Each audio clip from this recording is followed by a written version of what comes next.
দেবরের সঙ্গে পর্দা করা ফরজ, করা লাগবেই লাগবে।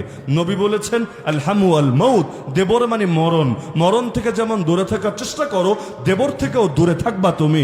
অনেকে কি জবাব দিবে জানেন? আমাদের মন এত খারাপ না। একজন একটা লেখা লিখেছে যে বাংলাদেশের মধ্যে যেই মেয়েরা বাপ ভাইয়ের সামনে গেঞ্জি পরে থাকে ওরা হলো রুচিহীন। খুব কিন্তু করা কথা না, হালকা একটা কথা, যে বাপ ভাইয়ের সামনে যারা গেঞ্জি গায়ে দিয়ে থাকে, যেই মেয়েরা উপরে আর কিছু নাই খালি গেঞ্জি, ওরা রুচিহীন। ওরে পারলে বাংলাদেশে নারীবাদীরা ধৈরে খায়া ফেলা, এরকম এক অবস্থা। মানে মৌচাকে যেন ঢিল ছুঁড়েছে। মৌচাকে ভুল বললাম, বল্লার বাসা, বল্লা বলে না কি বলে, ওই যে কামরা যেগুলো আর কি, যে বল্লার বাসায় ঢিল ছুঁড়েছে। সবাই মিলে এখন তারে নিয়ে প্রশ্ন তুলেছে, তোর চোখ খারাপ, তোর মন খারাপ, তুই তোর মা বোনরে খারাপ নজরে দেখোস, না হলে তোর মনে এটা আসলো কিভাবে? এখন সে গেঞ্জি গায়ে দিল না শার্ট গায়ে দিল? আরে ভাই তো তারে দেখবে বোনের নজরে, বাপ তো তারে দেখবে মেয়ের নজরে, তার ভেতরে অন্য চিন্তা আসবে কিভাবে? নাউযুবিল্লাহি মিন যালিক। তো জামানা হয়েছে এমন, আপনি যদি উপদেশ দেন উল্টা আপনারে নিয়ে প্রশ্ন তুলবে, বলবেন ভাবি আমি তোমার থেকে পরিপূর্ণ পর্দা করব। হ্যাঁ, মহাব্বতের জায়গায় মহাব্বত, হকের জায়গায় হক, কিন্তু দিনের জায়গায় দিন, শরিয়াতের জায়গায় শরিয়ত। আমার আবেগের দাম আল্লাহ নবীর হাদিসের চাইতে বেশি হতে পারে না। আল্লাহ নবীর হাদিস থাকবে মাথার উপরে, আমার আবেগকে প্রয়োজনে ছুঁড়ে ফেলবো পায়ের নিচে, পর্দা করব পরিপূর্ণ।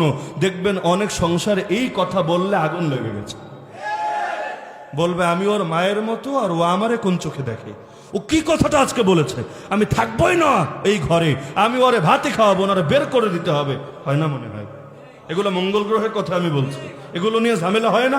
বহু সংসারে হয়, বহু সংসারে হয়। পর্দা করাটাকেই কঠিন এক জিনিস বানিয়ে ফেলা হয়। তো আল্লাহ রসুল সাল্লাল্লাহু আলাইহি সাল্লাম তার গজল থামিয়ে দিলেন, চুপ, নারী যাতে তোমার কণ্ঠ শুনতে না পারে, সাবধান সাবধান। তো এই হাদিসটা গ্রহণযোগ্য। এর আলোকে আমি দুইটা প্রশ্ন রাখি আপনাদের উদ্দেশ্যেও, যারা দূর থেকে শুনবে তাদের উদ্দেশ্যেও, যদিও আবার নতুন আগুন লাগে কিনা আমার সন্দেহ আছে। এক নম্বর প্রশ্ন হলো, আমাদের যে সমস্ত ওয়াজ মাহফিলে নারীদের আলাদা প্যান্ডেল বানিয়ে সেখানে প্রজেক্টর দিয়ে দেয়, প্রজেক্টরের কাজ কি?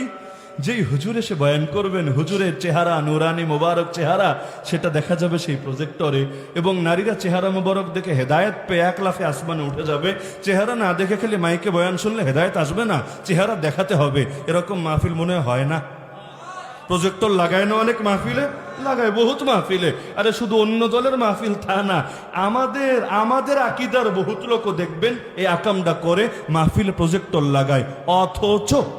অথচ প্রজেক্টর যখন লাগাচ্ছে, আচ্ছা কথা শোনার দরকার বুঝলাম, কথা শুনলে তার দ্বীনের বুঝ আসবে, তার হেদায়েত আসবে, এবং আল্লাহ চাইলে সে তার আগের পাপের জীবন ছেড়ে তওবা করে মানুষের মতো মানুষও হয়ে যেতে পারে। চেহারা দেখার কি দরকারটা আমাকে পড়েছে বলেন? কি দরকার পড়েছে? আরে যত বড় হুজুর হোক, কোন নারীর যদি তার চেহারা দেখে অন্তরে এই কথা শুধু আসে, আরে হুজুরটা তো হুজুরটা তো স্মার্ট, হুজুরটা তো কিউটের ডিব্বা। আর এখন তো অনেক হুজুরের ভেতর সেই রকম কুরকুরানি আর চুলকানি, দেখা যাবে নারীদেরকে নিয়ে আর যুবকদেরকে নিয়ে তার জিন্দেগি শেষ। কিভাবে মেসেজ ড্রপ করতে হবে, কিভাবে কোথায় গিয়ে কি করতে হবে, সারা জীবনের বয়ানের সাবজেক্টই হলো এটা। মানে হইল যুবক যুবতীরা টার্গেট করা। বলবেন কি হবে? বাংলাদেশে যুব সম্প্রদায়ের মাহফিল হয় না?